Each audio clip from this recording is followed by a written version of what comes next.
Hello friends, তো দেখো নিয়ে চলে এসেছি আমার নিউ ব্লগ।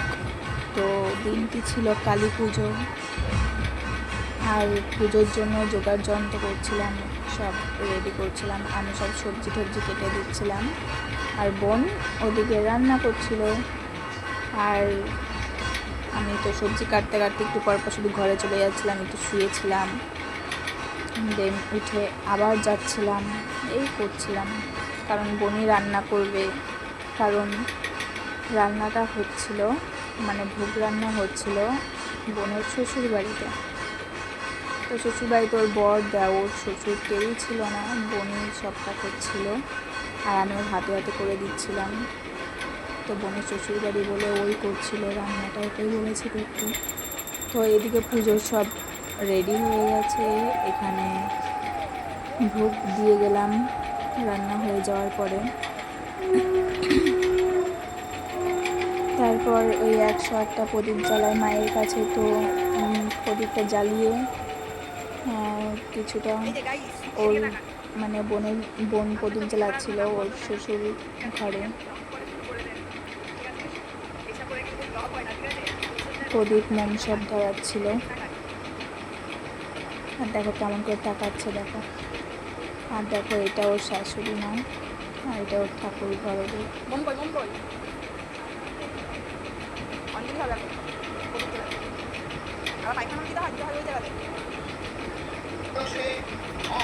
বোনের ওপরে প্রদীপ দিচ্ছিল, মোম দিচ্ছিল, আর আমি ভিডিও করছিলাম টুকুস টুকুস করে মায়ের কাছে বসে, কালী মায়ের কাছে নিচে বসে বসে আমি ভিডিও করছিলাম। তো পুজোটা হচ্ছিল একদম ওর বাড়ির কাছেই।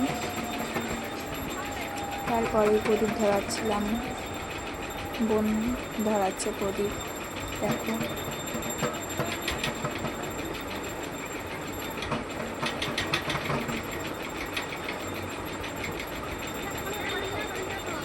আর ওদিকে আরতি হচ্ছিল, আরতির টাক নিচ্ছিলাম, আমি নিলাম, বোনকে দিলাম।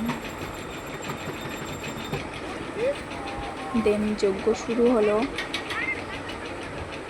আর যজ্ঞ দেখতে খুবই ভালো লাগে, সেটা যেই যজ্ঞই হোক না কেন, আমার তো খুব ভালো লাগে।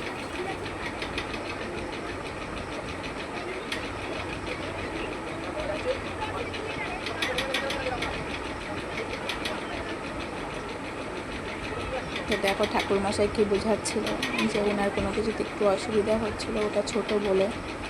তো বলছিল যে পরের বার থেকে বড় একটা কিনবে, এত ছোট দেওয়া হয় না।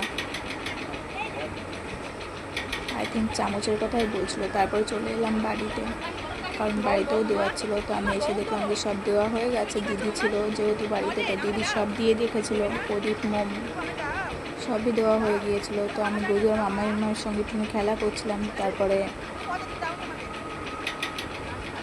দেখো কী করলাম, আমি আসা মাত্রই তো ওরা দুষ্টুমি শুরু করে দিয়েছে।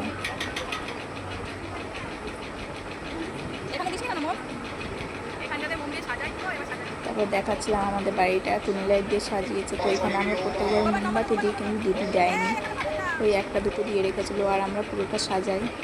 তারপর গিয়েছিলাম গদুয়ার মামাকে নিয়ে মন্দিরে, আমাদের এখানের কালী মায়ের মন্দিরে। ওখানে অঞ্জলি দেওয়া হয়ে গেছিলো, আমাদের যজ্ঞও হয়ে গেছিলো। তারপর ঠাকুরমশাই, ওই ঠাকুরমশাই আমাদের এই মণ্ডপে এসেছিলো পুজো দিতে। তো মামাকে ভাবলাম যে একটু ঘুরিয়ে নিয়ে আসি ওদেরকে। তো দেখো ওরা নমস্কার দিচ্ছে নিজের থেকেই।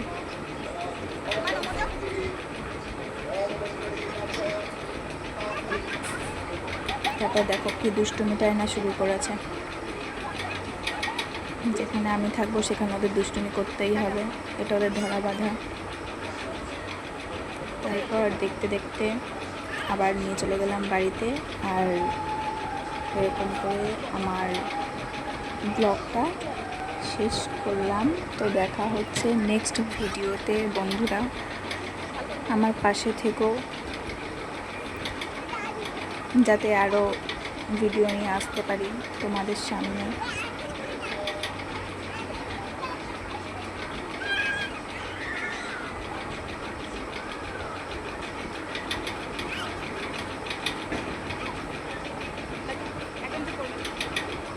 দেখো দুষ্টুমি আর শেষ হয় না, তো আমার ভিডিও আর কী করে শেষ হবে। ওদের দুষ্টুমির ভিডিও নিতে নিতেই তো আমার সময় চলে যায়।